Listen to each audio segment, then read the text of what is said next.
I never thought that in my old age I would have to prove my right to be in my own house. A house I had built with my own hands more than 30 years ago, when Vallejo was not yet such a sprawling city, but a quiet place with few buildings. Every nail hammered in, every tile laid, was soaked in my sweat, my hopes, my dreams for the future. In those years, Eliza and I believed we were creating a family nest that would unite more than one generation of Tanners. Our son Bryce was just a toddler when we moved into the newly completed house on Old Glen Road. I remember him taking his first steps on the wooden living room floorboards, which I sanded myself for weeks to achieve the perfect smoothness. I'm 68 now. I've been a widower for 5 years. Eliza passed away after a long battle with cancer. 39 years together ended in a hospital room, where I held her hand until the monitor showed a straight line instead of the usual heartbeat spikes. After she died, the house felt too big and empty. 4 bedrooms, a spacious living room, a dining room, all that space suddenly became an echo of the past. Every corner reminded her of her: the kitchen where Eliza made her famous blueberry muffins, the garden where she grew roses that won prizes at local fairs, the chair by the window where she liked to read on rainy days. It was during that period of loneliness and longing that I made the fatal mistake of suggesting that Bryce and his wife move in with me. My son, a talented electrician, had been married for 4 years to Olivia Pratt, a dental receptionist. They were renting a small apartment in neighboring Benicia, and I thought they were struggling financially. "Dad, are you sure?" Bryce asked then, when I voiced my proposal over Sunday lunch. "The house is big, but living together, it might be difficult." "What's complicated?" I dismissed it. "There's plenty of room for everyone.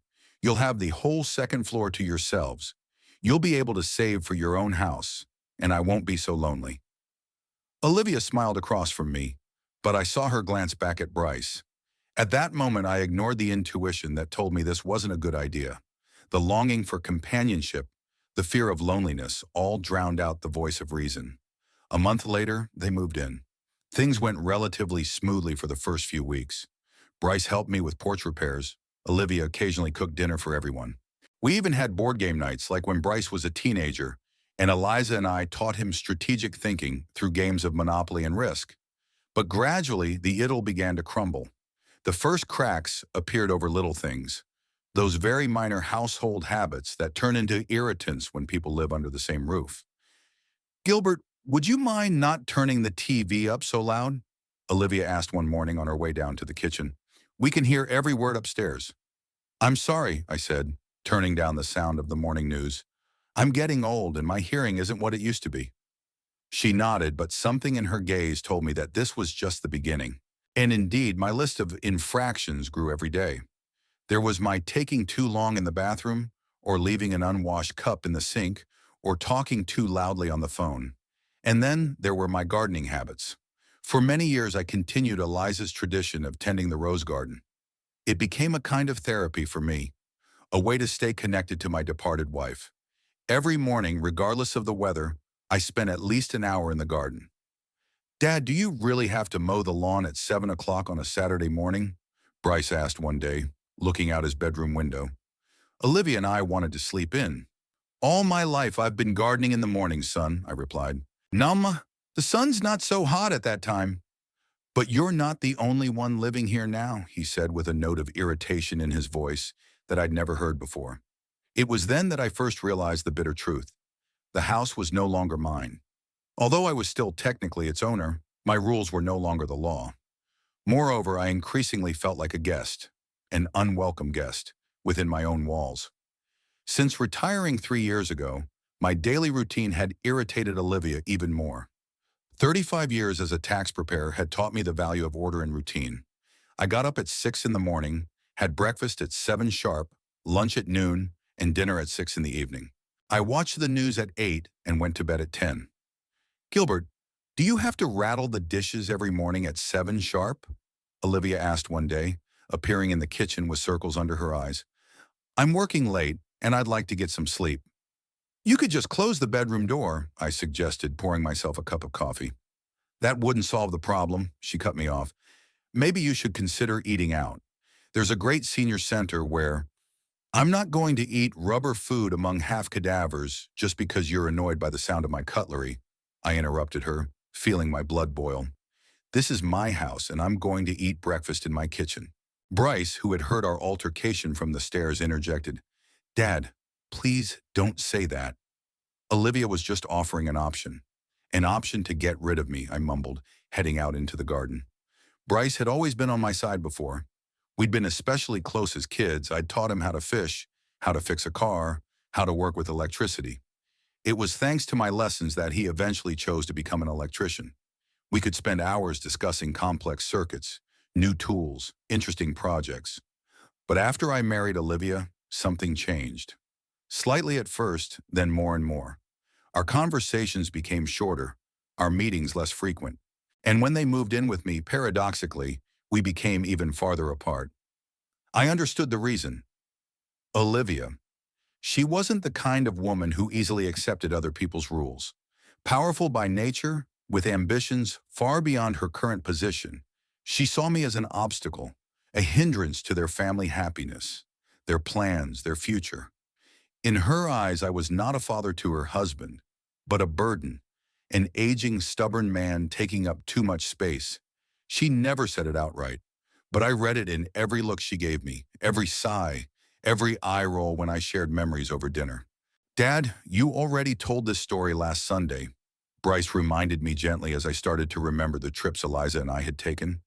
And the day before that, Olivia added with a strained smile, can we talk about something else? Little by little, I began to notice how I was being pushed out of the common space. My pictures of me and Eliza, that used to be on the mantelpiece, had moved to the bookcases in the corner. My favorite chairs in the living room had been replaced by a fancy couch that Olivia had picked out without my input. Dad, we're just freshening up the decor, Bryce explained, seeing my displeasure. This furniture is 20 years old. 25, I corrected. Sorry, and it was chosen by your mother. Mom would want the house to look modern, he said, putting a hand on my shoulder. It's amazing how quickly people start speaking for the dead, attributing their wishes to them. Eliza loved these chairs. She chose them with such care that the salesman at the furniture store was ready to run away after the third hour of trying them on. Gradually, I began to spend more and more time in my bedroom or in the garage that had been converted into a workshop. There, among the tools and unfinished projects, I still felt like the master of the situation. I was still myself, Gilbert Tanner, not the old man, the father-in-law, or the problem. The situation worsened about a year ago when Olivia's mother, Veronica, began visiting regularly. This woman, who looked like an aged carbon copy of her daughter, had an amazing ability to express disapproval without saying a word. One glance at my garden shoes in the hallway was worth 1,000 rebukes. Gilbert, my mom just cares about cleanliness, Olivia explained when I'd expressed my displeasure at my son's mother-in-law's constant remarks.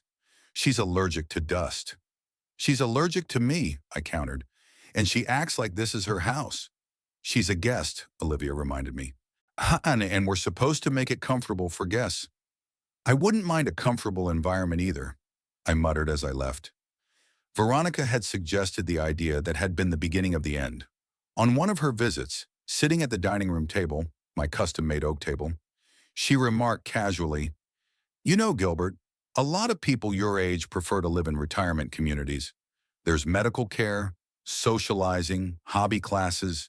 It's much more comfortable for a single person. I almost choked on a piece of chicken. I'm not alone, I objected. I have a son. He's entitled to his own life, she added softly, glancing at Bryce and Olivia. A young family needs space. There's enough space for everyone, I said, running my hand around the dining room.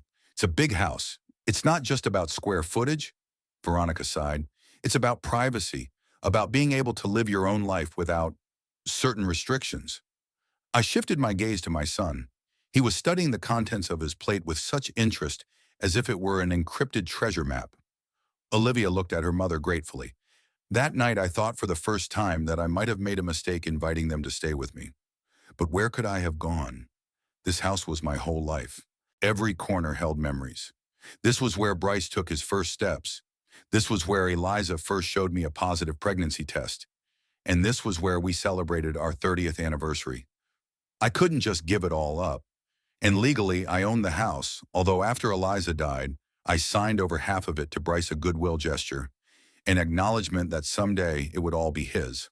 I'm not going anywhere, I said quietly but firmly, looking Veronica in the eye. This is my home. Of course, Gilbert, she smiled with fake sympathy. No one's kicking you out. I was just suggesting an option that might be convenient for everyone.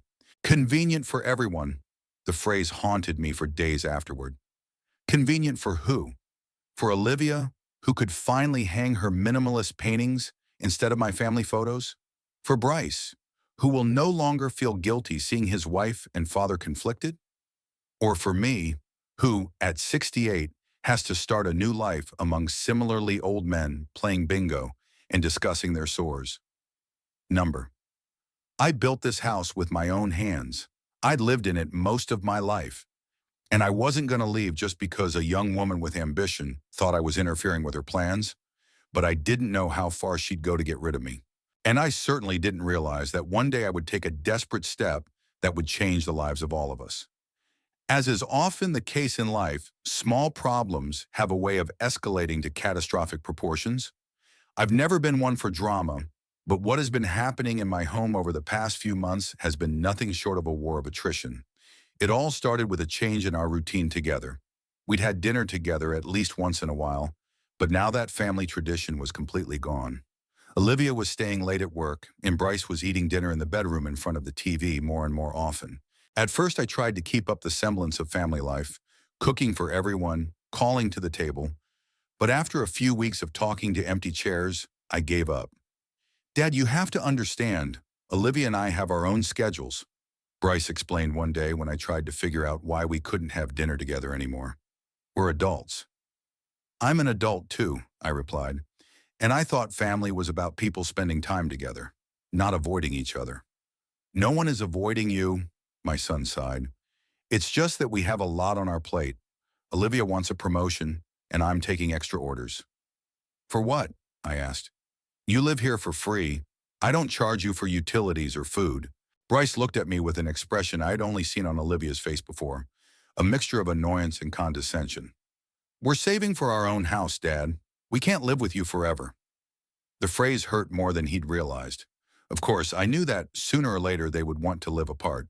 But the way he said it, it was like I wasn't a father, but an annoying roommate. The days began to merge into an endless series of petty bickering and awkward pauses. I found that many of my habits that had seemed natural for decades were suddenly a source of constant conflict. My love of classical music, which I turned on in the evenings, annoyed Olivia, who preferred silence or modern tunes through headphones. My habit of reading the newspaper at breakfast, yes, the paper newspaper I'd been subscribing to for 30 years, elicited condescending smiles from her. Gilbert, there are news websites in the 21st century, she said one day as she watched me flip through the pages of the morning paper. They're updated in real time, not printed with news from 24 hours ago. I like the smell of printing ink, I replied, and the feel of paper under my fingers. But it's so impractical, Olivia shook her head. And it's not environmentally friendly. Think of the trees. I planted 15 trees in my backyard, I countered. I think I have a positive tree balance. She rolled her eyes and walked out of the kitchen. It was the first time that day that I noticed that Bryce, who was sitting next to me and silently watching our altercation, didn't smile at my joke for the first time. His face remained impenetrable, and his gaze avoided mine. Changes were taking place not only in our relationship, but also in the physical space of the house. My things that used to be in the living room, fishing magazines, a special pillow for my back, the TV remote tuned to my favorite channels, were slowly disappearing or being moved. I just put them away in your room to keep it neater, Olivia explained when I couldn't find my reading glasses. Common spaces should be free of personal belongings. And those interior design magazines? I asked, pointing to the stack of glossy publications on the coffee table. They're personal items too. They're sources of inspiration for the renovations Bryce and I are planning, she cut off. It's for the good of the house. Renovations. That word was another stumbling block. Olivia was always talking about the need to refresh the interior, to modernize the space, to breathe new life into the rooms. For me, every wall, every corner was exactly as it should be. Familiar, cozy, native. Dad, you have to admit the house is a little outdated, Bryce told me after another discussion of possible renovations. Some things need to be replaced. What things? I asked, looking at my son. What's wrong with the house you grew up in? The kitchen appliances are outdated. The bathrooms look like they're from the 90s. The carpets need to be replaced, he began. And Olivia's right about the color scheme. Those dark green walls in the dining room are too gloomy. Your mother chose those colors, I said quietly. We painted these walls together. There was a pause. I could see Bryce struggling with himself. On the one hand, mentioning his mother always worked on him. On the other, he clearly didn't want to give in. Mom would understand about moving forward, he finally said. She'd always loved change. That was a lie. Eliza was the most conservative person I knew. She wore the same hairstyle for 30 years, bought the same clothes, preferred tried and true restaurants to new places. But I didn't argue with my son. It was clear whose words he was using. Olivia's influence on Bryce was becoming more and more apparent.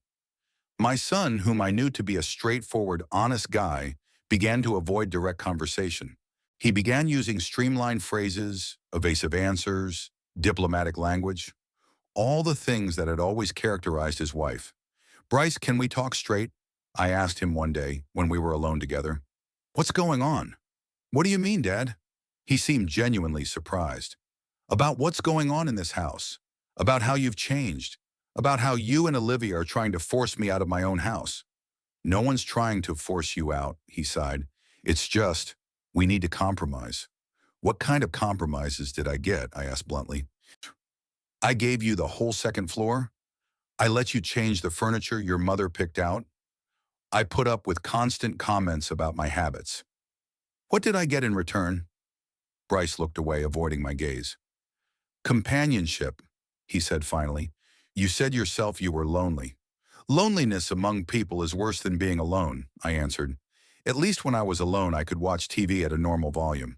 Dad, stop being so dramatic, Bryce grumbled. Olivia just wants everyone to be comfortable. Everyone or her, I clarified. He didn't answer, but the look in his eyes said it all. In that moment, I finally realized that I'd lost my son. He was no longer the boy who came to me for advice, who laughed at my jokes, who defended me when a teacher at school unfairly criticized me at a parent-teacher conference. Now there was a stranger standing in front of me, a physical copy of my son, but with a completely different content. The situation got worse when Olivia's mother, Veronica, started showing up at the house more and more often. She went from being a Sunday visitor to a permanent fixture in our lives.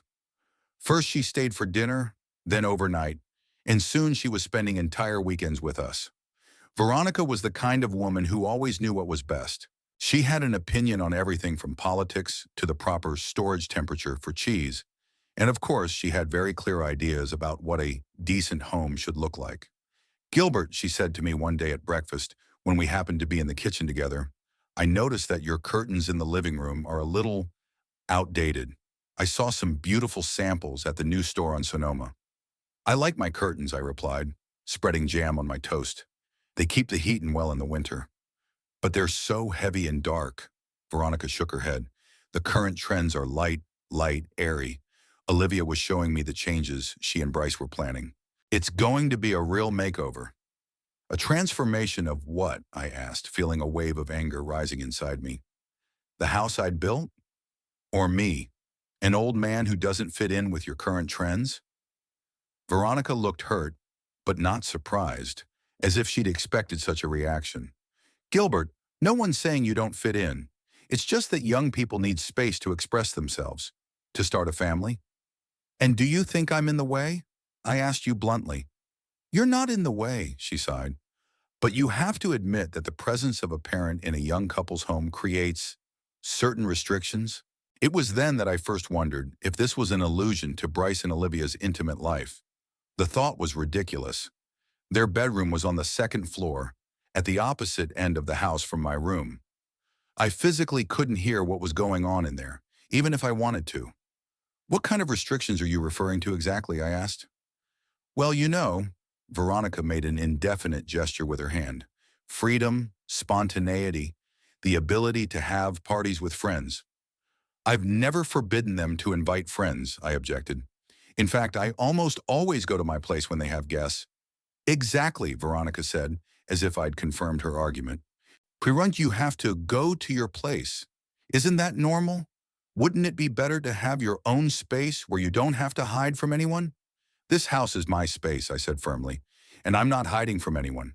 I'm just giving them a chance to spend time with their friends without the old man around. Veronica shook her head with the look of someone talking to an unreasonable child. Gilbert, I understand your attachment to home, but think of the future. Grandchildren, for instance. Wouldn't it be better if Bryce and Olivia raised them in their own home without, I'm sorry, no outside interference? Interference? I asked, feeling the blood rush to my face. I'm an outsider to my grandchildren? That's not what I meant, Veronica corrected quickly. I was talking about interfering with their upbringing. Each generation has its own methods, its own values. And mine are obviously as outdated as the curtains in the living room? I was being sarcastic. The conversation was interrupted by the appearance of Olivia, who entered the kitchen with a smile that disappeared instantly when she sensed the tension in the air. What's wrong? She asked, shifting her gaze from her mother to me. Nothing much, Veronica answered. Gilbert and I were discussing modern trends in interior design. And grandchildren, I added. The ones your mother thinks I'm going to bring up wrong because of my outdated values? Dad, Bryce interjected, appearing in the doorway. No one said that. I didn't say it, but I implied it, I countered. See? Olivia turned to her husband. That's why it's impossible to have a normal conversation with your father. He's always making things up for everyone else. I'm not making things up, I countered. I was just calling things by their proper names. Bryce, Olivia ignored me, addressing her husband directly. You promised to talk to your father. Talk about what? I asked, looking at my son. Bryce looked confused and clearly not ready for this conversation right now. We wanted to talk about remodeling the second floor, he finally said. We need more space. For what? I asked, though I already knew the answer. We're planning a baby, Olivia said, as if she were announcing her appointment as president of the country. And we need a nursery. There are 3 bedrooms on the second floor, I reminded her. Yours, a guest room and an office. Turn the guest room into a nursery. But where will my mom live? Olivia objected. I didn't immediately understand the meaning of that question. Is your mom going to live here? I asked, shifting my gaze to Veronica, who looked too happy for someone not involved in the decision. Temporarily, Bryce hastened to explain. While we're busy with the baby, we're going to need help.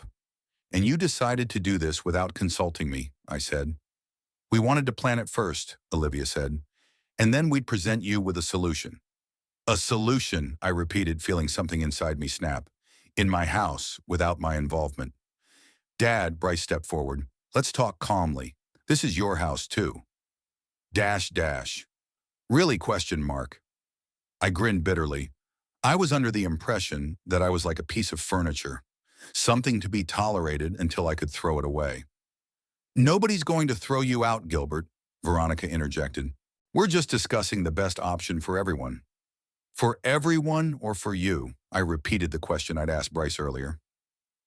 There was a heavy silence in the room.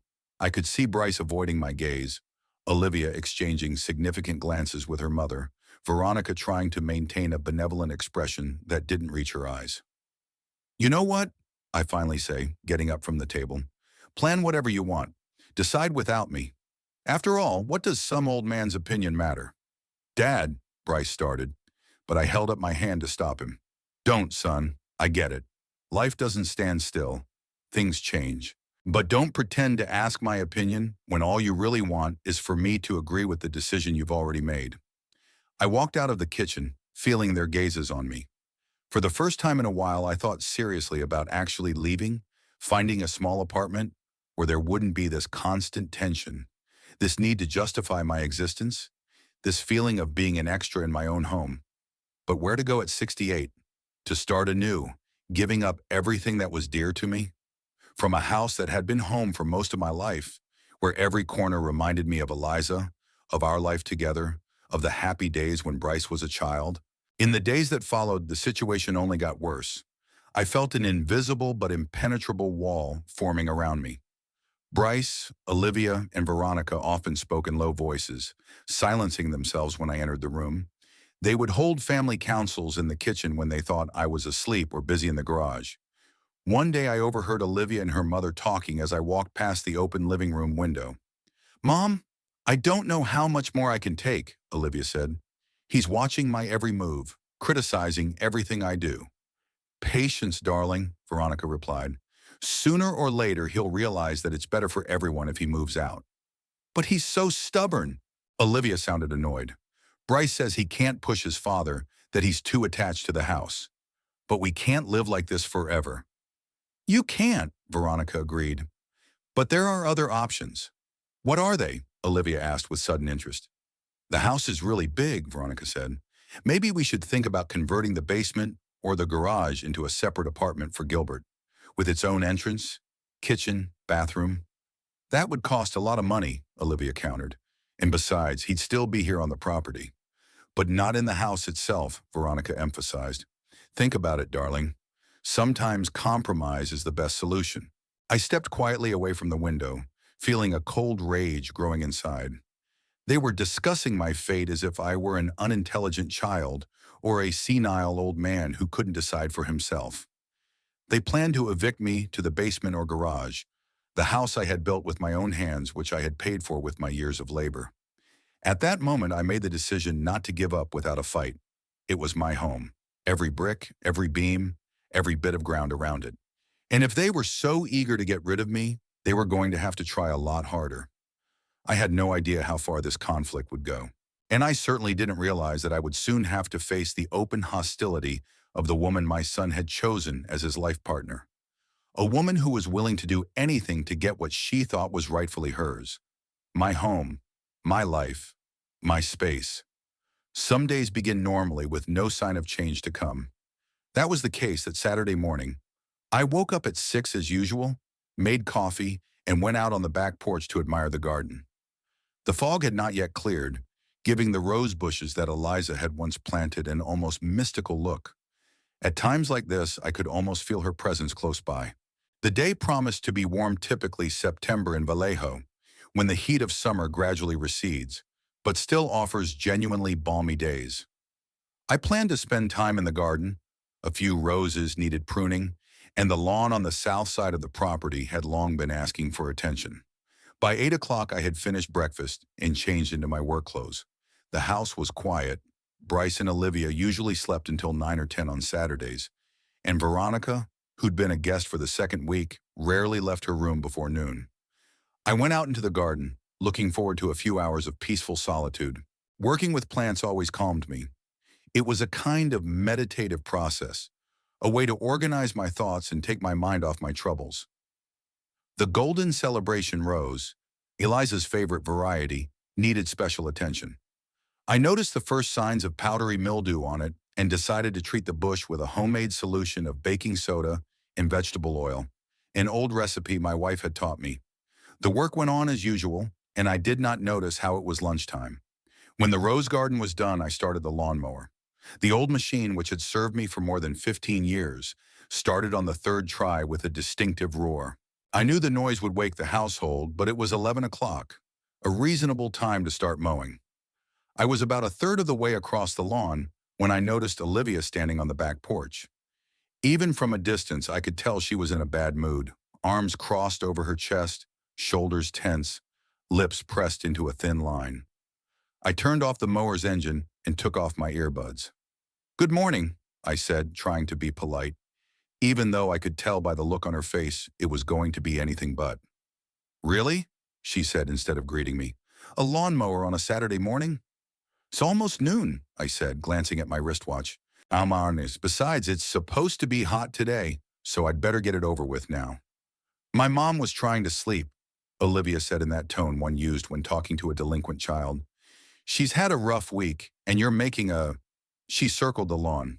All this, I repeated, feeling a familiar wave of irritation rising, "is called gardening. The garden in my house, the house we all live in," Olivia corrected, "and we have to consider each other's needs." Does anyone take into account my need to mow the lawn when it's convenient for me? I asked. You can do it later, she said, or hire a gardener, as I've suggested many times. That was another sore subject. Olivia was always insisting on hiring professionals for the jobs I'd always done myself, from gardening to minor repairs. For her, it was a matter of status. For me, it was a matter of independence and self-respect. I'm not going to hire anyone to do a job I'm perfectly capable of doing myself, I said firmly, and I'll finish mowing the lawn today. I put my headphones back on and reached for the starter on the mower, but Olivia quickly came down from the porch and stood between me and the machine. No, she said, looking me straight in the eye. Not today. My mom is staying until Monday, and I want her to have a chance to rest. Step back, please, I said calmly, though I was already boiling inside. I've been mowing lawns on Saturdays for 30 years, and I'm not going to change my habits because of your mother's whim. Whim? Olivia raised her voice. Wanting to sleep in on your day off is a whim? At noon? Yes, I answered. Normal people don't sleep until lunchtime unless they've been working all night. It was a low blow, and I understood it. Veronica didn't work anywhere. She lived on alimony from her ex-husband and Olivia's help. Her hard week consisted of shopping and watching TV shows. Olivia's face turned red with anger. How dare you? She hissed. My mother came to help us prepare for the baby, and you— What baby? I interrupted. As far as I know, you're not even pregnant yet. We're working on it. She cut me off. And it would be nice to have a little family support instead of constant criticism and sabotage. Sabotage? I almost laughed. Mowing the lawn on your own property is now called sabotage? Our argument was interrupted by Veronica's appearance on the porch. She was in her robe, with her hair curled, and she looked really sleepy. What's going on? She asked, squinting against the bright sunlight. Gilbert decided that Saturday was the perfect day to mow the lawn right outside your window, Olivia explained, glaring at me angrily. Oh, Veronica paused as if searching for words. I realize that tending to the garden is important, but maybe you could do it in the afternoon. I'm taking a medication that makes me drowsy. And what kind of medicine? I asked bluntly. As far as I knew, Veronica was not suffering from any serious illness. That's none of your business, Olivia said sharply. Medical information is private. When it's used as an argument against me in my own home, it becomes my business, I countered. It's okay, honey, Veronica made a conciliatory gesture. I have a migraine, Gilbert. I'm on some pretty strong medications that help with the pain, but make me drowsy. That's why adequate rest is so important to me. I doubted the veracity of this story. In the 2 weeks she'd been with us, I'd never once seen her take any medication or complain of a headache, but to argue further was to look heartless. Okay, I finally said, letting go of the mower handle. I'll finish the lawn later. Thank you, Veronica exhaled with a look of martyrdom. I really appreciate your understanding. Olivia continued to stare at me in disbelief, as if expecting a catch. I'm serious, I assured her. I'll continue this after lunch. She nodded reluctantly and went up to her mother's porch. I was left alone on the uncut lawn, with the lawnmower idling and a growing sense of resentment. Determined not to waste time, I moved on to another part of the garden, further away from the house, where I could get to work weeding the beds of perennials. It was quiet work, not requiring machinery, but no less important. Around 1 o'clock, I heard the sound of the back door opening and saw Bryce coming out onto the porch with a cup of coffee. He looked around, spotted me among the bushes, and headed in my direction. Hi, Dad, he said as he came closer. Olivia's mom says you two had a little misunderstanding about the lawnmower. Such on misunderstanding, I repeated, straightening up and shaking the earth off my knees. Yeah, you could say that. Your wife forbade me to mow the lawn because her mother was supposedly on some mysterious migraine medication and couldn't sleep with the noise. Bryce wrinkled his nose. Dad, Veronica does have a problem with headaches, and Olivia's really worried about her mother. Is it really that hard to wait a couple hours with the lawn? It's not about the lawn, I said, looking my son in the eye. It's that I'm being systematically deprived of my right to control my own home and my own time. No one's taken away your rights, Bryce sighed. We're just trying to accommodate the needs of everyone in the house. Everyone but me, I said. My needs somehow always came last. That night, after Bryce, Olivia, and Veronica had gone into town for the weekend, I sat in my old chair, going through photo albums. I took a particularly long look at the pictures that captured the construction of this house. Every brick, every beam laid by my hands. The house was more than just a structure. It was the materialization of Eliza and I's love, our hopes, our labor. When Olivia and Veronica returned the next day evening without Bryce, they said he was in town for a client meeting, I noticed a change in the living room. Where Eliza and I had hung our wedding picture, there was now an abstract painting. "What's that?" I asked, pointing to the painting. "Where's our picture?" "I put it in the closet," Olivia said nonchalantly. "It didn't go with the new curtains. It was the last straw. All the months of tension, all the small and large grudges had poured out into pure, unadulterated rage." "Put the picture back," I said quietly but firmly. "I'm not putting it back," Olivia said. "And don't tell me what to do in my house. Your house." I almost laughed at the absurdity of the situation. I built this house with my own hands. Every board, every nail, every tile on the roof. "Times change," Olivia countered. "You can't cling to the past forever." Without answering, I headed for the closet to find a picture of us. Olivia rushed after me, trying to stop me. "What are you doing?" she exclaimed. "Don't touch my stuff." "I'm looking for a picture of Eliza and me," I replied, continuing my search. "I won't stop until I find it." "Stop it right now." She grabbed my arm, trying to pull me away from the closet. I shook off her hand and continued my search. At that moment, Olivia took a step back and pulled out her phone. "I'm done," she said, her fingers trembling as she dialed the number. "I'm calling the police." "What?" I turned around, not believing what I was hearing. "The police? For what?" "For aggressive behavior," she answered quickly. "For threatening me and my mother." "I wasn't threatening anyone," I countered. "I just want our picture back where it belongs." "You're unstable," Olivia continued, staring at the phone screen. "You're aggressive. You're a danger." I looked at Veronica, who was standing off to the side with a look of feigned fear on her face, then shifted my gaze to Olivia, who was holding her finger over the call button. "You wouldn't dare," I said. "Yes, I would," she said. "Leave or I'll call the police, right now." I stood looking at this woman, young, beautiful, confident, and realized she wasn't bluffing. She was really ready to call the police, make me look like the aggressor, maybe even get a temporary order banning me from the house. And Bryce wasn't here. My son, who could have taken my side, protected me.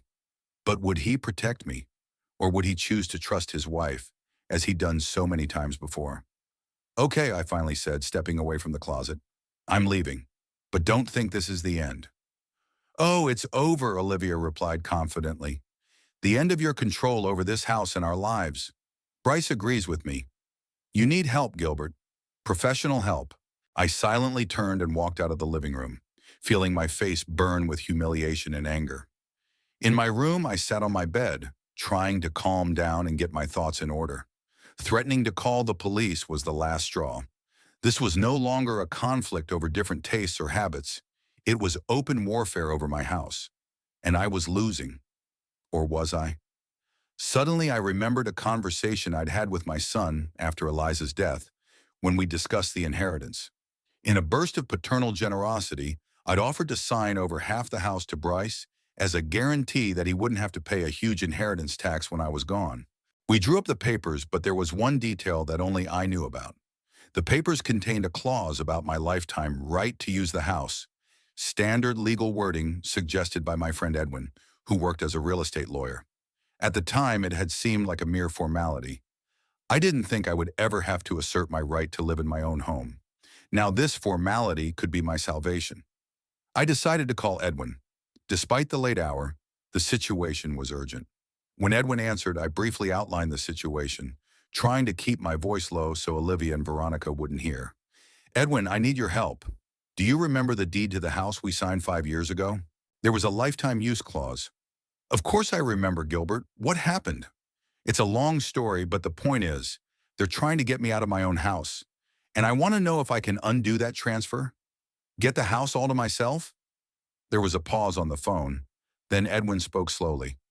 "Technically, It's possible. The thing is, there's one small mistake in the documents. When they were drawn up, not all the papers were properly authenticated. That could be used to void the entire deal. I felt a warmth spill inside, a mixture of relief and anticipation. What do I have to do? I asked. Come to my office tomorrow, Edwin replied. I'll make all the arrangements. But Gilbert, are you sure you want to go this way? It could ruin your relationship with your son. I grinned bitterly. That relationship has already been destroyed, Edwin, and not by me. After my conversation with my friend, I went to bed with a clear plan of action. For the first time in months, I didn't feel like a helpless victim of circumstance, but a man in control. Yes, it was a risky move.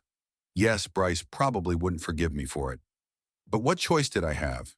Tomorrow I'll go to Edwin and start the process of getting full rights to the house. And then we'll see who's kicking who out. The morning was overcast. The heavy clouds over Vallejo matched my mood, dark but determined. I was up early, packed and out of the house before Olivia and Veronica woke up. Bryce wasn't due back until later that evening, so I didn't have to worry about seeing him. I drove to Edwin's office, gripping the steering wheel of my old Buick tightly. The car was almost 20 years old, but I kept it in perfect condition, just like everything else I own. The thought made me chuckle bitterly. I'd always taken care of my things, my family, my home. Now I had to fight to keep anything of mine. Edwin's office was in a small two-story building in the business part of town. Despite the early hour, my old friend was already there. I could see the light in the windows of his office as I walked up the stairs. Gilbert, Edwin met me at the door. I'm glad you decided to come after all. We'd known each other for over 30 years since we'd worked together at the IRS, before he'd decided to retrain as a real estate lawyer. Edwin was one of the few people I trusted unconditionally. Did you think I'd change my mind? I asked, sitting down in the chair across from his desk. I hope so, he admitted honestly. This is a big step, Gilbert. Are you ready for the consequences? I paused for a moment, collecting my thoughts. Was I really ready? To revoke the deed of gift? To take from my son the half of the house I'd given him? Maybe it seemed cruel, unfair. You know, I began slowly, when I signed over half the house to Bryce, I did it out of love. I wanted to secure his future, to save him the trouble when I was gone. I paused, but now I realized that for Bryce, and especially for Olivia, it wasn't a concern for the future, but a chance to control the present. My present. Edwin nodded without interrupting. They want to control my house, my life, I continued. They don't just change the curtains or rearrange the furniture. They're systematically pushing me out of the space I've created. Yesterday, Olivia threatened to call the police because I wanted to put my dead wife's picture back where it belonged. I see, Edwin sighed. The situation had really gotten out of hand. More than that, I agreed, and I was left with no choice. Either I got the house back or I was going to be thrown out on the street, or worse, in some nursing home where they've been meaning to send me for years. Edwin opened the folder on the table in front of him. I've been going over the paperwork we did 5 years ago, he said. As I suspected, there's a technical error that could be used to invalidate the gift. What kind of mistake? I asked, leaning forward. One of the supplemental agreements is not notarized, Edwin explained. It's a document that confirms your lifetime right to use the house. According to the law, without proper notarization of this clause, the whole transaction can be recognized as invalid. And what do you have to do? File a petition with the court. Given the obvious error in the documentation, the case should be decided in your favor. After that, you'll be the rightful owner of the house again. I thought about it. A lawsuit meant publicity, open conflict. Bryce would learn of my decision not from me, but from a subpoena. That didn't seem right. Was there no other way, I asked?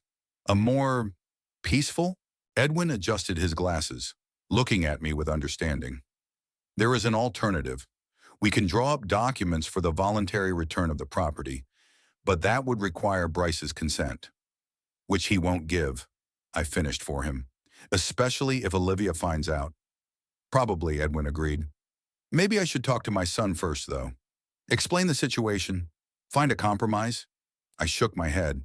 I'd tried, Edwin, many times. But Bryce, he's not the man I knew. He's completely under the influence of his wife.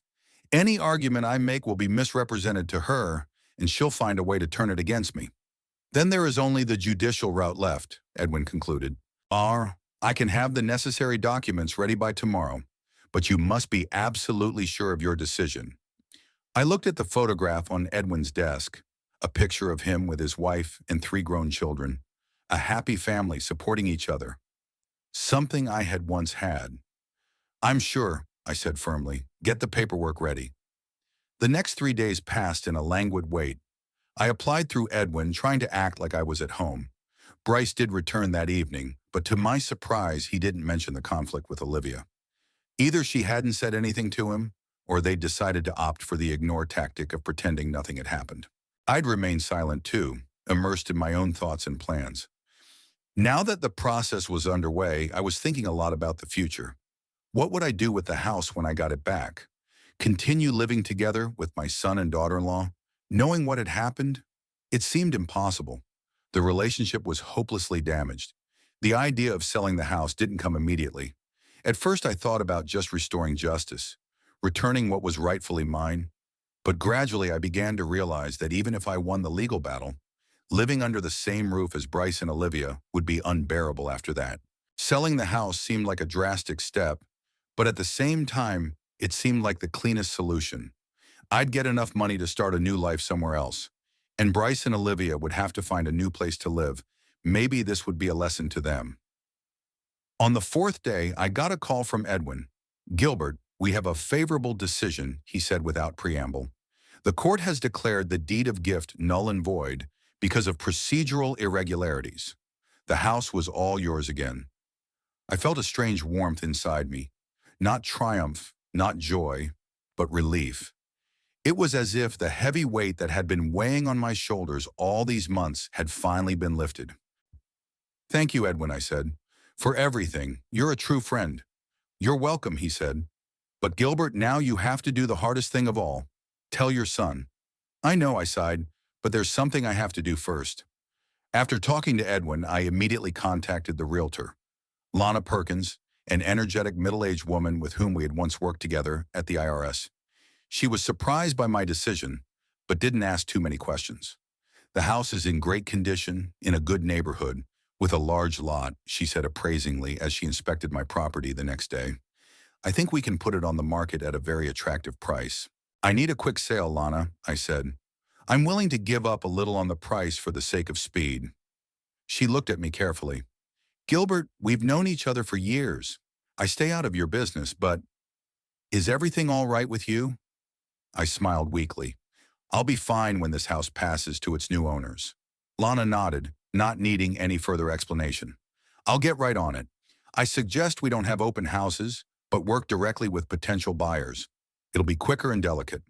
Thank you, I said sincerely. That's exactly what I needed. All this time, I tried to act as discreetly as possible. I'd set up the meeting with Lana while Bryce was at work and Olivia and her mother were out shopping. I signed the papers in Edwin's office. I made phone calls when I left the house on the pretense of going for a walk. I knew that sooner or later the truth would come out, but I wanted to delay it until the deal was done, or at least until there was a real buyer with a concrete offer. Bryce didn't seem to suspect anything. He still wasn't home much, staying late at work or meeting with clients. Olivia, on the other hand, was spending more time in the house, often in the company of her mother, continuing her interior improvements. I tried to ignore their actions, knowing that soon none of it would matter. However, it was not possible to completely hide my plans. One evening, as I was sorting through old stuff in the garage, already preparing for the upcoming move, Bryce caught me.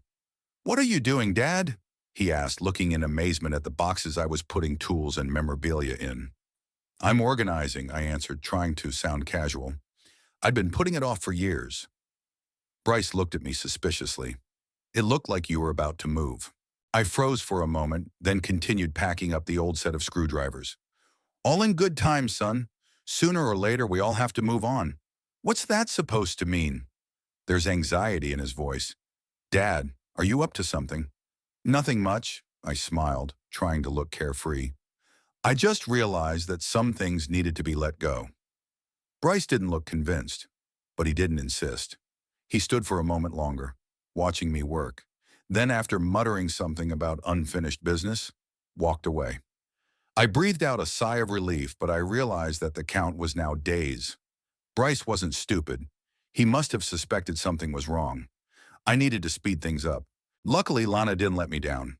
2 days after we spoke, she called with good news. "Gilbert, I have a potential buyer," she said. "He's seen the pictures of the house and is very interested. He wants to see it as soon as possible." "Who is he?" I asked, stepping farther away from the house so the conversation wouldn't be overheard. "Wesley Noble," Lana answered. "Businessman, bachelor, recently moved to Vallejo from San Francisco. Looking for a spacious house in a quiet neighborhood." "Sounds like a good fit," I said. "When does he want to come?"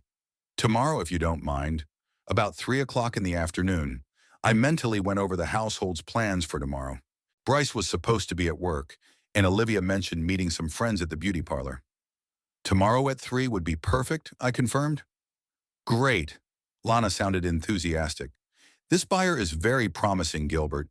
He has cash, and he's not tied up in mortgages or selling other properties. If he likes the house, we can close the deal very quickly." Just what I needed to hear. The next day, I spent the morning getting the house in order. I dusted, vacuumed the carpets, even arranged fresh flowers from the garden in vases.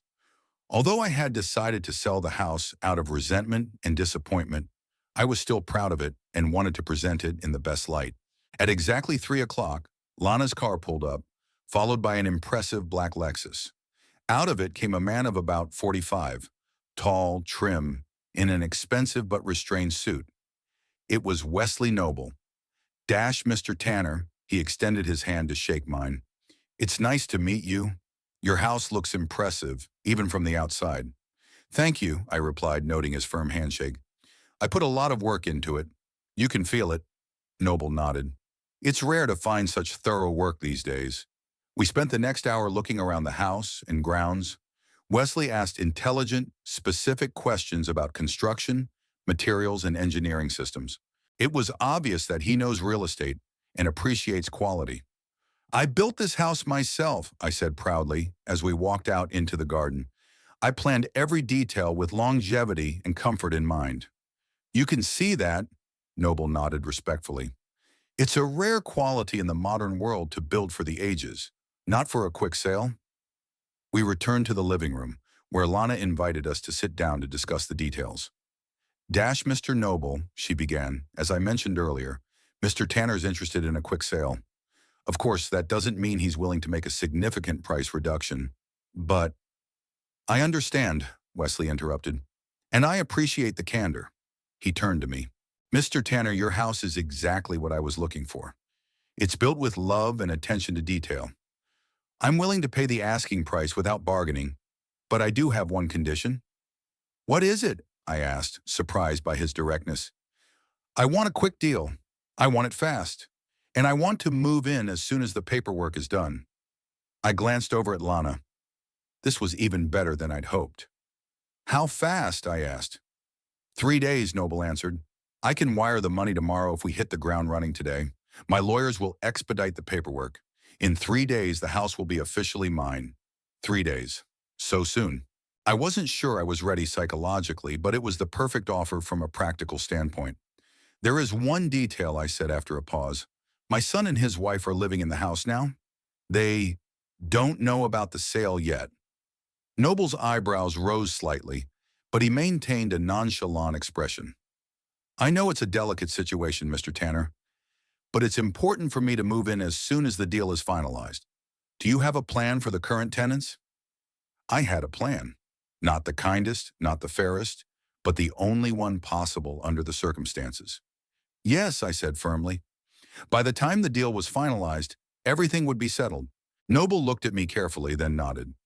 "In that case, I think we have a deal." We shook hands and Lana cheerfully announced that she would have the necessary paperwork ready by tomorrow morning. When Noble and Lana left, I was alone in the living room, staring at the walls of the house that would soon no longer be mine. A strange feeling took over me, a mixture of sadness, relief, and fear of the unknown. I realized that I was committing an act that would forever change my relationship with my son. Bryce might never forgive me. I might lose him forever. The thought caused almost physical pain, but at the same time, I felt there was no other option. I couldn't go on living in an atmosphere of constant humiliation and neglect. I couldn't stand the way Olivia and her mother were methodically destroying everything I cared about. I couldn't let them drive me out of the house I'd built with my own hands. Besides, somewhere deep inside, there was hope. Maybe this drastic step would make Bryce see the light. Maybe, faced with the consequences of his choices, he'd finally see who Olivia really was. It was a faint hope, but I clung to it. The next 2 days passed like a blur. I signed all the necessary paperwork, got confirmation of the transfer of the money to my account, and arranged for Edwin to handle the legal side of the deal until the end. Everything was going according to plan, fast and smooth. Bryce still didn't suspect anything, though he occasionally caught me with long, questioning glances. Olivia was busy doing her own thing and seemed determined to ignore me after our last conflict, which was only to my advantage. On the third day, with hours to go before the deal was finalized, I began to have doubts. Was I doing the right thing? Was it too cruel to drop this news on my son and his wife without warning? Shouldn't I at least talk to Bryce beforehand, give him a chance to prepare? I had almost decided to have a frank conversation when I happened to overhear Olivia's phone conversation with her mother. They didn't know that I had come home earlier than usual and was in the next room. "Mom, I don't know what's going on with him," Olivia said. "He's acting weird, hiding something." Bryce had noticed too. "Maybe he'd finally decided to listen to reason," Veronica suggested on the other end of the line, her voice coming through the speakerphone. "Maybe he's looking for an apartment or a nursing home." "I don't think so," Olivia snorted. "You know how stubborn he is. He'd rather die than leave this house willingly." "Well," Veronica's voice was quieter, but I could still make out the words, "we may have to be more forceful." "Did you talk to Bryce about the medical exam?" "Not yet," Olivia said. "But after the photo incident, I have an argument. I can convince Bryce that his father is becoming unstable and dangerous, that he needs professional help." "That's a good idea," Veronica said. "If dementia or another mental disorder is confirmed, you can get custody of the house without his consent." "Exactly," Olivia sounded pleased. It was time to end this comedy and start living like a human being. I stepped away from the door, my blood churning in my veins. They were planning to declare me insane, incapacitated, lock me in a mental institution or a nursing home to take possession of my house. And Bryce, would he really agree to that? My son, my flesh and blood? I didn't want to believe it, but after everything that had happened in the last few months, I couldn't be sure. In that moment, all doubt vanished. I had made the right choice. Selling the house wasn't just an act of revenge or self-gratification. It was self-defense. The only way to avoid the fate they had planned for me. That evening, Edwin called with confirmation. All the paperwork was done. The deal was finalized. The house officially belonged to Wesley Noble, and I received a sum of money that would be enough to live on for the rest of my life. "What now?" Edwin asked. "Have you told your son yet?" "No," I answered, "but I will soon, very soon." We'd arranged for Wesley to arrive at the house tomorrow afternoon, the perfect time for Olivia and her mother to return from shopping. I planned to meet them at the gate and break the news. Falling asleep for the last time in my bedroom, in a house that no longer belonged to me, I felt strangely calm. Tomorrow would begin a new chapter of my life. Unpredictable, frightening, but free from the humiliation and manipulation I had endured over the past years. I didn't know where I would go after tomorrow. I didn't know if my son would ever forgive me. I didn't know if I would ever regret my decision. But one thing I knew for sure was that I would no longer let anyone take away my dignity and control over my own life, even if the cost was prohibitive. The morning of the last day in my house was surprisingly clear. The sunlight was streaming through the curtains I'd forgotten to pull the night before, painting fanciful patterns on the floor. I woke up early, long before the rest of the house, and lay there for a long time, staring at the ceiling, mentally saying goodbye to every corner, every crack, every sound I'd grown accustomed to over the decades. When I got out of bed, I took a leisurely shower, shaved, and put on a fresh shirt and pants. Not my everyday home clothes, but what I usually wore to important meetings. Today was a special day, and I wanted to look accordingly. Going down to the kitchen, I made coffee and toast, my usual breakfast, which today seemed like a rite of passage. I ate slowly, savoring every sip, every bite, looking out the window at the garden drenched in morning dew. The roses I had so carefully pruned and fed were blooming lushly and brightly, like a parting gift. When I finished with breakfast, the house was still quiet. Bryce had left for work early. He had an important meeting with a potential client in a neighboring town and didn't plan to be back until the evening. Olivia and Veronica were going shopping, as usual on Wednesdays. I'd heard them talking the day before about some special discounts at the mall. A perfect set of circumstances for what I had planned. I had a few hours to finalize the last preparations and wait for the new homeowner. I decided to use this time to gather the most important personal items, photos, documents, a few mementos. Everything of real value to me fit into 2 small boxes and 1 suitcase. It was surprising how few material items turned out to be truly important. Olivia and Veronica left the house around 10 o'clock. I watched from the bedroom window as they got into the car. Olivia driving, her mother in the passenger seat, both chatting animatedly, unaware that today would change everything. I didn't feel any gloating as I watched them, just the strange, detached calm of someone who'd made a difficult but necessary decision. When their car was around the corner, I went downstairs and walked through the house, checking to see if I'd forgotten anything important. In the living room, I stopped in front of the new abstract painting that Olivia had hung in place of our wedding picture with Eliza. After a little hesitation, I took it off the wall, pulled our picture out of the closet, and returned it to its rightful place. Let this be my last change in the interior, a kind of farewell gesture. Then I carried the boxes and suitcase out onto the porch and sat in the rocking chair, watching the road.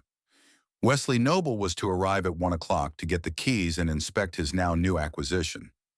Olivia and Veronica usually returned from shopping between 2 and 3 o'clock, especially if they had lunch at the mall. Bryce, if all went according to his plan, wouldn't show up until 6 in the evening. Time stretched slowly. I leafed through an old photo album I'd left on top of one of the boxes, the last pictures of our family when we were truly happy. Eliza, always elegant even in homemade clothes. Bryce the teenager, with his unchanging smile and clear-eyed gaze. Myself, not yet gray then, with confidence in my eyes and without that bitter crease at my mouth that had appeared in recent years. At exactly 1 o'clock, Wesley Noble's black Lexus showed up in the driveway. The car stopped smoothly at the gate, and the new owner of the house got out, trim, confident, in an impeccable suit, despite the informal occasion. "Good afternoon, Mr. Tanner," he said, coming up on the porch. "Are you ready yet?" "Good afternoon, Mr. Noble." I rose from my chair, shaking his hand. "Yes, I'm ready. Here are the keys to all the doors." I held out a small bundle. "I've prepared for you a folder with information about the house, instructions for appliances, contacts of trusted craftsmen, wiring diagrams, specifics of the heating system, gardening schedule." "That's very thoughtful of you." Noble accepted the folder with respect. "Not every seller takes such care of the new owner." "This house has been an important part of my life," I replied simply. "I want it to be properly taken care of." Wesley nodded with understanding. "I appreciate that, Mr. Tanner. And I promise to treat your home with the respect it deserves." "It's your home now, Mr. Noble," I corrected him, "and I'm glad it's going into good hands." We went inside and I gave the new owner a brief tour, showing him the layout, talking about recent renovations and potential areas that needed attention. Noble listened intently, occasionally making notes in a small notebook. "What about the furniture?" he asked when we returned to the living room. "Are you taking everything with you?" "Only the personal belongings," I answered. "The furniture stays as we agreed. Most of it is built in, and I made it myself especially for these rooms." "Ah, great work," Wesley praised sincerely, running his hand over the wooden panel of the bookcase. "You don't see quality like that much these days." We continued to walk around the house, discussing details, and soon I noticed that it was getting close to 2 o'clock. Olivia and Veronica could return at any moment. "Mr. Noble," I began as we returned to the porch, "as I mentioned earlier, my son and his wife don't know about the sale of the house yet. They should be back shortly." "I remember," Wesley nodded. "Do you want me to leave before they arrive?" I shook my head. "No, I'd rather you stay. Your presence, will make the situation more real for them. Wesley looked at me carefully, and understanding flashed in his eyes. You're not just selling the house. You're sending a message. It wasn't a question, but I answered anyway. You could say that. The last few years have been difficult. This house has gone from a safe haven to a battlefield. I'm tired of fighting. Noble was silent for a moment, then nodded without further explanation. We sat in chairs on the porch, looking out at the road and having a leisurely conversation about the weather, about Wesley's plans for the house, about my intentions for the future. I told him that I had found a small but comfortable apartment in a neighboring town, close enough to keep in touch with the places I was used to, but far enough away to start a new chapter of my life. Wesley shared his ideas for modernizing the kitchen and setting up a home office on the second floor. Our conversation was interrupted by the sound of a car pulling up. I looked at my watch. It was about 2:30, right on schedule. They're back, I said, straightening up in my chair. Olivia's car stopped at the gate next to Noble's Lexus. Through the windshield, I could see her and Veronica looking at the unfamiliar vehicle in surprise. Then both women got out, laden with shopping bags, and headed toward the house, still staring at the strange car in bewilderment. When they saw me and the stranger on the porch, they slowed down. I watched Olivia's expression change from bewilderment to suspicion, then to wariness. "Gilbert," she called out, coming up the steps. "What's going on? Who is that man?" I rose slowly from my chair, feeling a strange calm inside. The moment I'd been waiting for and dreading had finally arrived. "Olivia, Veronica," I said in a steady voice, "I'd like you to meet Wesley Noble, the new owner of this house." There was silence for a moment. Olivia froze with the bags in her hands, her eyes wide with shock. Veronica shifted her gaze from me to Wesley and back again, clearly not understanding the meaning of my words. What are you talking about?" Olivia finally squeezed out. "What new owner?" "Exactly what you're hearing," I replied calmly. "I sold the house to Mr. Noble. The deal was finalized yesterday. All the papers are signed. The house no longer belongs to me or Bryce." "That's impossible," Olivia laughed nervously, but there was no mirth in her laugh. "You couldn't sell the house. Bryce owns half of it. You have no right to—" "I do," I interrupted. The deed of gift I'd made to Bryce 5 years ago had been invalidated because of a legal error. The court ruled on it 4 days ago. I owned the house outright, and I had every right to sell it. The bags fell out of Olivia's hands, hitting the porch boards with a thud. Her face went pale, then rapidly reddened with anger. You couldn't," she whispered. "You couldn't do this to us." "I couldn't," I raised an eyebrow. "Could you have threatened to call the police if I didn't leave my own house? Could you have planned to declare me incapacitated so you could gain control of my property?" "Oh yes, I heard your conversation with your mother." Veronica gasped, pressing her hand to her lips. Olivia gave her a quick glance, then turned back to me, her eyes narrowing. "You've been eavesdropping on our conversations?" She hissed. "That's disgusting. No more disgusting than planning to put a man in a mental institution for his possessions," I parried. "Anyway, it doesn't matter anymore. The house is sold. Mr. Noble is the new owner. And you're just uninvited guests now." Wesley, who had been silently observing our conversation, rose easily from his chair and nodded to the women. "Ladies, I realize this is an unexpected situation for you," he said in his deep, calm voice. "But Mr. Tanner is right. Legally, I own the house now, and I plan to move in today." "This is a nightmare," Veronica muttered, sinking into the nearest chair. "An absurd nightmare." Olivia finally seemed to realize the reality of what was happening. Her face contorted with rage. "You can't just put us out on the street," she shouted, taking a step toward me. "We have rights. We've lived here for years.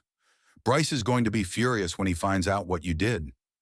"I'm not putting anyone out on the street," I replied calmly. "Mr. Noble, as the new owner, has every right to decide who lives in his house. I'm only informing you of the sale. And as for Bryce," and I added after a pause, "I am ready to explain myself to him, but not with you. Never with you again." Olivia stood there, fists clenched, her chest heaving with anger. Suddenly, she grabbed her phone and started dialing. "I'm calling Bryce," she announced, "right now. He's going to decide what to do about your betrayal." "Call him," I nodded. But know this, I'm not backing down. The house is sold. The money has been transferred. The papers are signed. There's no turning back. While Olivia frantically tried to call her husband, Veronica finally came out of her daze and turned to Wesley. Mr. Noble, you seem like a reasonable man. Can't you see what's going on? This old man is taking revenge on his son and daughter-in-law through some kind of legal loophole. It's unfair. Wesley looked at her with polite interest. Ma'am, I bought the house from its rightful owner. All the documents have been checked by my lawyers. The transaction is clean and legal. As for Mr. Tanner's family relations, that's none of my business. He's not answering, Olivia hissed, putting the phone down. He must be in a meeting. Then I suggest you wait for him to return, I said. Mr. Noble, I think the ladies need some time to process the situation. Perhaps we should go inside? The new owner nodded and we walked into the living room together, leaving Olivia and Veronica on the porch. Through the window I could see my sister-in-law still dialing her husband's number, and her mother comfortingly stroking her shoulder, whispering something in her ear. It's a pretty tense situation, Mr. Tanner, Wesley said as we settled into the living room. Yes, I agreed, but unavoidable. Thank you for agreeing to be a part of this performance. You're welcome, he smiled slightly. After all, I got a nice house at a good price. Did you? And I got my freedom, I answered after a pause. At a high price, but it was worth it. We spent the next hour discussing the final details of the house transfer. I showed Wesley how the irrigation system in the garden worked, where the power panel was, how to regulate the heating in the different rooms. Ordinary, practical things that helped take my mind off the dramatic situation unfolding before my eyes. Olivia and Veronica eventually entered the house, but kept apart from us, whispering in the kitchen.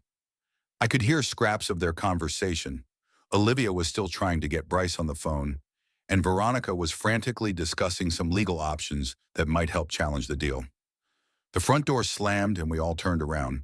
Bryce was standing in the hallway looking puzzled at the suitcase and boxes stacked against the wall.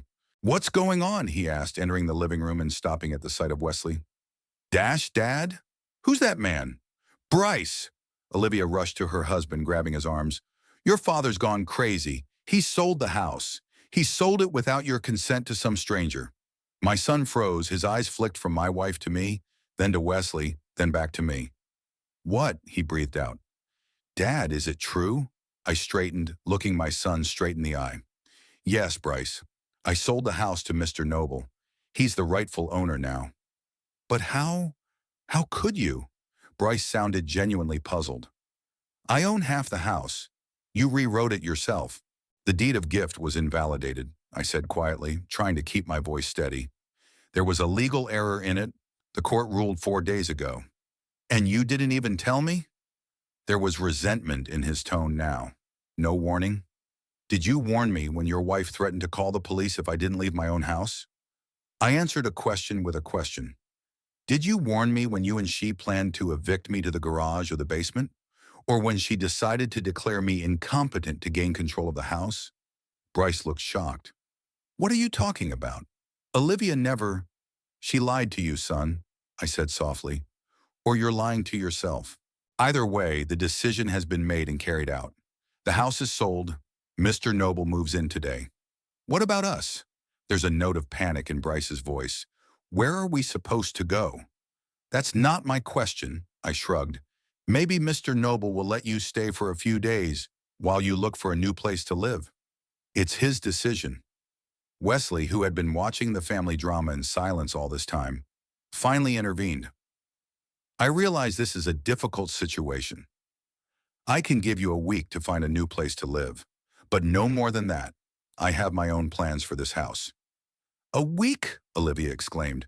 Are you kidding me? We need more time. A month at least. I'm afraid that's impossible, Wesley said firmly.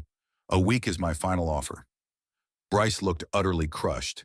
He sank down on the couch, wrapping his arms around his head. I can't believe this is happening, he muttered. Dad, how could you do this to us? Just like you've been doing to me for the last few years, I answered, feeling a lump in my throat, taking away what I cared about step by step. My space, my habits, my memories, my freedom. We just wanted a normal life, Olivia exclaimed. Without the old things, without the smell of mothballs, without your endless stories about the past. Exactly, I said quietly. You wanted to live without me. Well, now you've gotten what you wanted. I'm leaving. I headed for the door where my stuff was. Wait, Bryce got up from the couch. You can't just leave. We have to talk. Find a way out. There's no way out, son. I turned around, looking at him with a sad smile.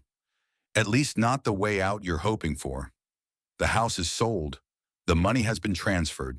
The papers have been signed. That's reality, and we're all going to have to live with it. I'll sue, Olivia intervened.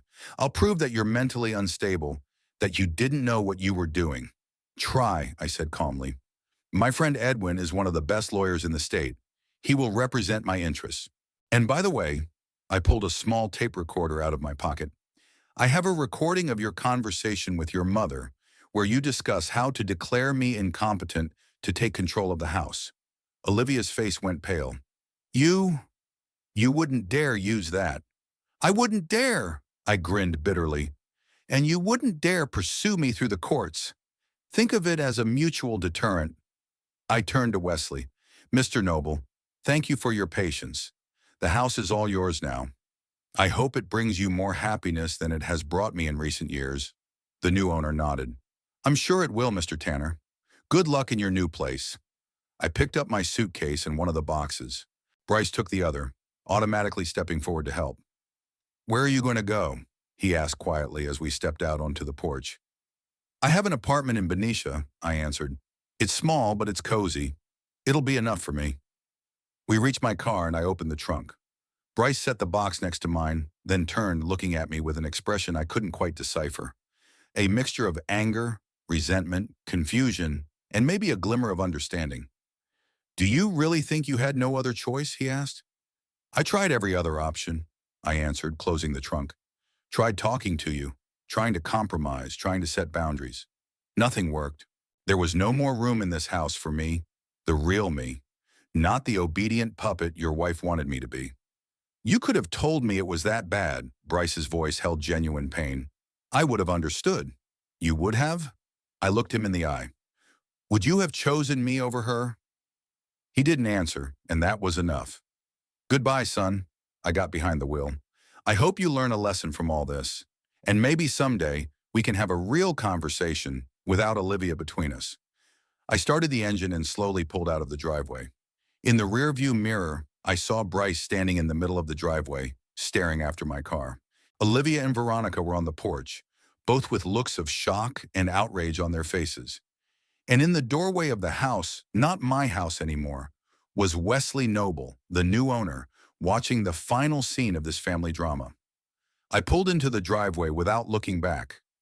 A strange feeling filled me, a mixture of sadness, relief, and something resembling hope. I'd lost the house I'd built with my own hands, lost the son I loved more than life. But perhaps for the first time in a long time, I had found myself. The road ahead was to Benicia, to a new apartment, to a new life. What it would be, I didn't know. 3 months had passed since the day I left behind the house I had built with my own hands and the family that had ceased to be mine long before. My new apartment in Benicia turned out to be exactly what I needed. Small but bright, on the 3rd floor of a building overlooking a park. 2 bedrooms, a spacious living room, a kitchen with a dining nook, and, most importantly, a balcony where I could grow flowers and drink my morning coffee. The first weeks in the new place, I hardly left the house, organizing and getting used to the new rhythm of life. I set up the few things I'd brought with me, bought new furniture, and settled in. Edwin visited me a few times, bringing me home-cooked meals that his wife had made, asking if I needed help. But I managed on my own. It wasn't the first time I'd had to start my life from scratch. The money from the sale of the house was almost untouched.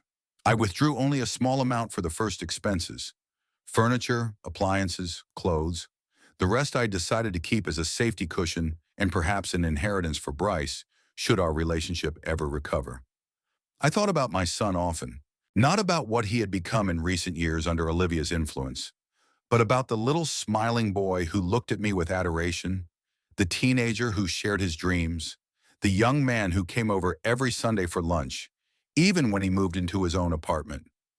Somewhere inside that grown, estranged man was still my son, and I hoped that one day he would find his way back to me. Bryce called me a week after I moved in. The conversation was short and intense. "How are you settling in?" he asked after exchanging formal greetings. "It's fine," I replied. "The apartment is comfortable. The neighbors are quiet. And you?" "We," he paused. "We're temporarily staying with Olivia's mom. We're looking for options." "I understand," I said. "I hope you find something suitable." There was an awkward silence which Bryce broke with a sudden question. "Why, Dad? Why didn't you talk to me before you made such a drastic step?" I sighed, gathering my thoughts. "I tried to talk to you many times, son. You wouldn't hear, or didn't want to hear." "It's not fair," he said, a hint of resentment in his voice. "I've always listened." "To who?" I interrupted. "Me or Olivia? When was the last time you took my side in an argument? When was the last time you noticed me being forced out of my own home, being disenfranchised, humiliated? You chose not to see, Bryce. And I was tired of being invisible." He didn't answer, and I could only hear his heavy breathing on the other end of the line. "I don't expect you to understand or accept my decision," I continued after a pause. "But I hope that someday you'll at least think about how we got to this point." "Olivia's suing," Bryce said suddenly. "She thinks the deal could be challenged."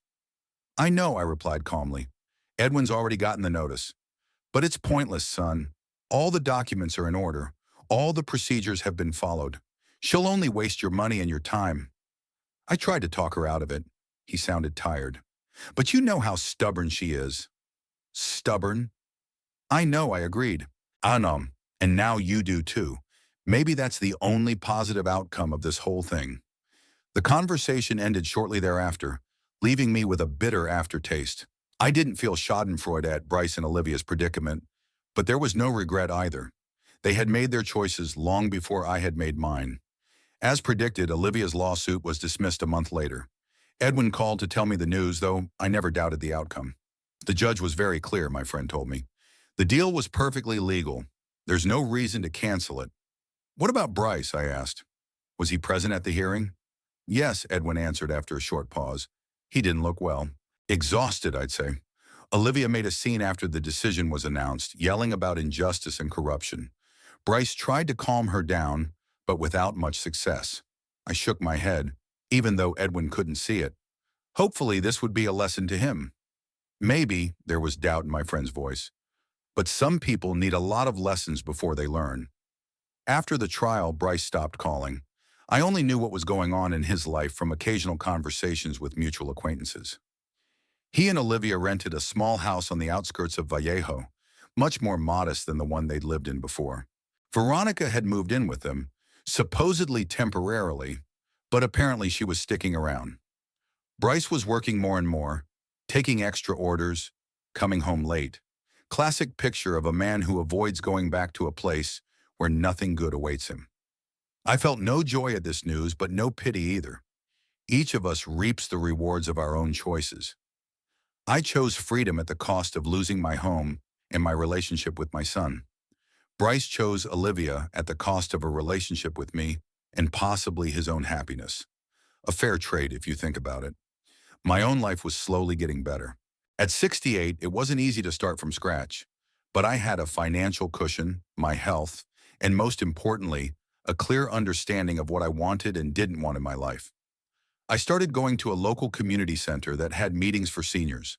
Not because I felt lonely, but just to expand my social circle. There were interesting lectures, concerts, and book discussions. To my surprise, I found that I enjoyed socializing with new people, sharing experiences, learning new things. It was at the community center, at a lecture on gardening, that I met Lydia Coleman, a widow about my age, with lively brown eyes and short-cropped gray hair. She asked intelligent questions about proper rose care, and I couldn't help but step in, sharing my experience. "You obviously know what you're talking about," she said after the lecture, as we found ourselves sitting next to a table with refreshments. "How long have you been gardening?" "All my life," I replied with a smile. "Although the last few months I've had to confine myself to pots on the balcony." "Oh, I know exactly what you mean," Lydia nodded. "I have the same situation. I sold my house after my husband died, And now all my plants are on windowsills and balconies. But you know there's a beauty in it. Every flower's in plain sight. Everyone can be given attention. We got to talking. It turned out that Lydia was a literature teacher who retired 5 years ago. Her husband had died of a heart attack about the same time Eliza had died of cancer. She had 2 grown children and 4 grandchildren, all living in other states and visiting her several times a year. We exchanged phone numbers, and a couple of days later I called, inviting her for a walk in the city park. She agreed without hesitation. We wandered through the alleys, discussing books, movies, politics, everything except our former families. We kept quiet about them by unspoken agreement, realizing that these stories were too complicated for the early stages of dating. Our meetings became regular. We went to small cafes, visited exhibitions at the local gallery, sometimes just sat on a park bench, watching the ducks on the pond and discussing everything in the world. Lydia was an intelligent, well-read woman with a subtle sense of humor and a healthy skepticism about life. She reminded me of Eliza, but she was not a copy of her. She had her own special character, her own story, her own way of looking at the world. One day, about 2 months after we had met, while walking along the promenade, Lydia suddenly stopped and turned to me. "Gilbert, I have to ask you something," she said gravely, "and I want you to be honest with me." Of course, I was a little puzzled by her tone. "What happened between you and your family?" she asked bluntly. "You never talk about your son, even though I know he exists. You don't show me pictures. You don't tell me stories. That's, unusual for someone your age." I took a deep breath. Sooner or later that question was going to come up, and Lydia deserved an honest answer. "It's a long story, and not a pleasant one," I warned. "I have time," she replied simply, "and I've seen enough unpleasant stories in my life not to be frightened by another one." We sat on a bench overlooking the bay, and I told her everything. The house I'd built with my own hands, the years I'd lived happily with Eliza and Bryce, the way things had changed after my son married, the gradual displacement of me from my own home and family, the humiliation and manipulation, the last straw when I threatened to call the police, and, finally, my decision to sell the house and start a new life. Lydia listened attentively without interrupting, only occasionally nodding or shaking her head. When I finished, she stared at the water for a long time, then turned to me. "I understand you better than you can imagine," she said quietly. "I had a similar situation with my daughter and son-in-law. Not as dramatic, but I know what it's like to feel like an outsider in your own home, in your own life." "And what did you do?" I asked, surprised by this revelation. "I didn't sell the house," she smiled weakly, "but I set clear boundaries. When that didn't work, I just told them they couldn't live with me anymore." It was hard seeing the disappointment and resentment in my own child's eyes.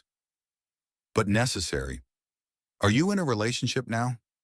"Yes, but from a distance, and on my terms." Lydia looked me straight in the eye. "Sometimes you have to lose something to keep the most important things. Self-respect, freedom, peace. You did what you thought was necessary, and judging by the way you are now, it was the right decision." "What am I like now?" I asked with interest. "Calm, confident, real." She touched my hand lightly. "A man who didn't let circumstances or other people define his life." Her words touched me more deeply than I could have expected. For the first time since I'd sold the house, I felt complete confirmation that I'd made the right choice. Not from myself, not from Edwin, but from an outsider who looked at the situation with fresh eyes and yet understood. "Thank you," I said sincerely. "For what?" She raised her eyebrows. "For understanding, for not judging, for—" I hesitated, searching for the words, "for seeing me." Lydia smiled, and there was so much warmth in that smile that I felt something inside me thaw, something that had remained frozen even after moving and starting a new life. After that conversation, our relationship went to the next level. We became closer, more honest with each other. I told her about Eliza, about our life, about how hard it was to lose a life partner after so many years together. She shared her memories of her husband, their travels, shared hobbies, and how she was coping with the loss. In early December, as the first snow covered the streets of Benicia, Lydia invited me to her home for dinner. Her apartment turned out to be a cozy nest filled with books, paintings, and of course, flowers. They stood on every windowsill, hung in cash pose, took pride of place on shelves and tables. It's an impressive collection, I said, looking around. It's my little passion, she admitted with a smile. Every time I feel lonely, I buy a new plant. So now I have a whole botanical garden. Dinner was excellent. Lydia was a great cook. We sat at the table, drank wine, talked about everything in the world, and I felt as comfortable as I had felt in a long time. After dinner, as we settled in the living room with cups of tea, my phone rang. The number was unfamiliar and I almost ignored the call, but something made me answer it. Dad? Bryce's voice sounded unsure, like he doubted I'd answer. Yes, son. I stood up and stepped back to the window, glancing apologetically at Lydia. She nodded understandingly and quietly left the room, giving me privacy. How are you doing? Bryce asked after a pause. Good, I answered honestly. Really good even. How about you? I'm fine, he paused. Dad, I'm calling because… Another pause. Olivia and I are breaking up. The news took me by surprise. I didn't know what to say, so I just asked, what's wrong? A lot, he sounded tired. Shilira, after we lost the house, everything went downhill. She became even more controlling, demanding. Her mother was always interfering, giving advice, criticizing me. I felt… He paused, searching for words. Like you, I guess. Trapped. Invisible in my own home. I'm sorry, I said, and it was the truth. Despite everything that had happened, I didn't want my son to be unhappy. You know what the ironic thing is? Bryce continued with a bitter chuckle in his voice. I only understood you when I was in your shoes. I realized why you did what you did. Better late than never, I said softly. Yes, he agreed. Dad, I wanted to apologize for not seeing what was going on, for not protecting you, for letting Olivia push you out of your own home. Those words touched me to the core. I hadn't expected to hear them, at least not so soon, not under these circumstances. Thank you, son, I said, struggling to contain my emotions. It means a lot to me. I wish, he hesitated. I'd like to see you. Have a normal conversation. If you want to, of course. Of course, I answered without hesitation. When would be convenient for you? Maybe this weekend? I can come to Benicia. It's a deal, I smiled, though Bryce couldn't see it. I'll be waiting. After the conversation ended, I stood at the window, looking out at the falling snow and trying to make sense of what had happened. I felt no gloating at the news of the breakup of my son's marriage, only sadness at the pain he had to go through and hope that now our relationship could begin to recover. Lydia came quietly back into the room, carrying freshly brewed tea. Is everything all right? She asked, setting the cups on the table. Yes, I turned to her. It was my son. He and his wife are separating, and he wants to meet. That's good, she said simply. The beginning of a new chapter. Yes, I agreed, turning back to the couch. A new chapter for all of us. We sat side by side, sipping our tea and staring at the city lights outside the window. In that moment, I felt a deep calm and confidence that everything would turn out right. Not perfect. Things are rarely perfect in life, but right. My new life was far from what I had envisioned when I planned the future years ago. No big house built with my own hands, no daily interaction with my son and his family, no familiar surroundings and activities. Instead, a small apartment, new friends, new interests, and perhaps new relationships that were just beginning to form. But in this new life was something I had sorely lacked in recent years: dignity, freedom, and the opportunity to be myself. I was no longer invisible, no longer a burden, no longer a problem to be solved. I was just Gilbert Tanner, a man who had lived a long life, made many mistakes, but had ultimately found the strength to stand up for himself and start over. And sitting next to Lydia in her cozy apartment, looking at the snow falling outside the window, I realized that I had no regrets. The price was high, the house, the relationship with my son, which was only now beginning to recover. But what I got in return was worth every loss, every sleepless night, every hard decision. I got me, and that was the most valuable thing I could have gotten.